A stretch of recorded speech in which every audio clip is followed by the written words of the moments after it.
Greeting board members and members of the community. I'm Dr. Sarah Chaja-Clardy, the Director of Secondary Teaching, Learning, and Equity, here to report on the dissolution of Dane County Schools Consortium. This is a situation report prepared under the Superintendent's Consent Agenda to the Board of Education for April 14th, 2025. To provide a little background on what the Dane County Schools Consortium is, our school district has partnered with this organization to support youth apprenticeship since the mid-1990s.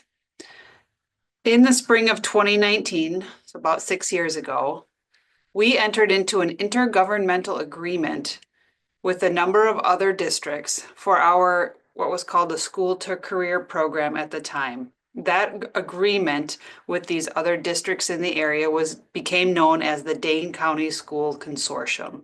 The purpose of the consortium was to pool our resources to provide work-based learning opportunities for students. At that time, districts had fewer numbers of youth apprentices, and so by pooling the resources, it gave an opportunity for us to collaborate, work with one another, and have everything centralized through an organization who supported our endeavors. So we are currently one of 16 consortium member districts in the greater Dane County area. And Monona Grove, the Monona Grove Area School District, has been the most recent fiscal agent for the Dane County Schools Consortium. So they hold that fiscal agency and then help coordinate and distribute monies to all of the other member districts in this Dane County Schools Consortium.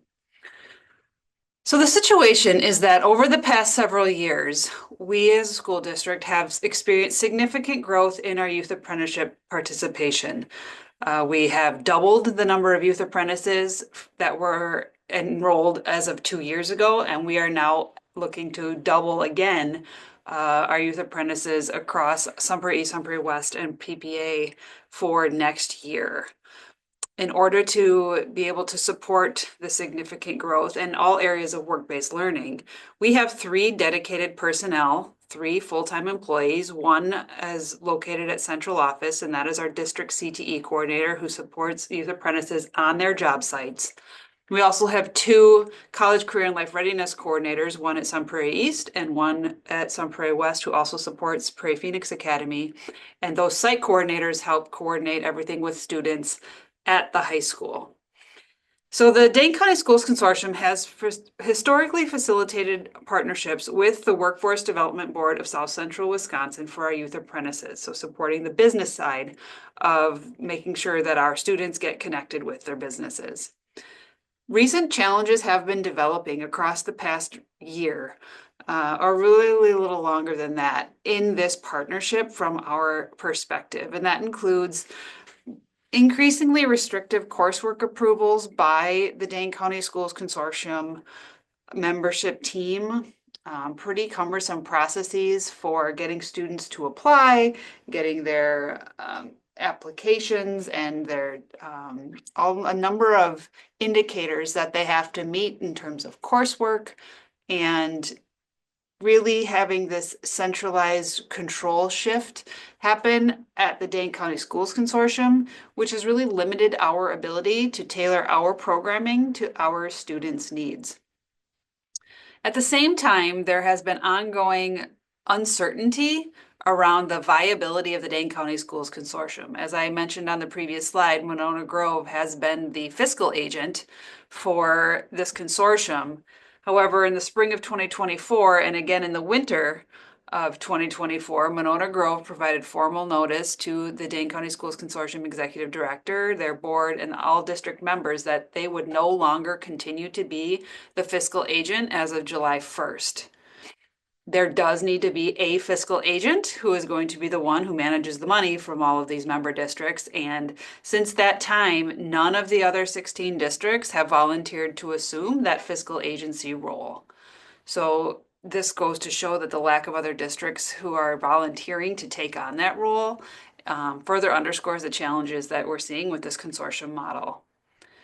Given all of the challenges that have been happening outside of the fiscal agency, really around the programming and the control that's been happening by the Dane County Schools Consortium in relationship to our students, we as a school district have already provided notice that we are going to withdraw from the Dane County Schools Consortium at the end of this fiscal year. So as of June 30th, 2025, we will no longer be a part of the Dane County Schools Consortium.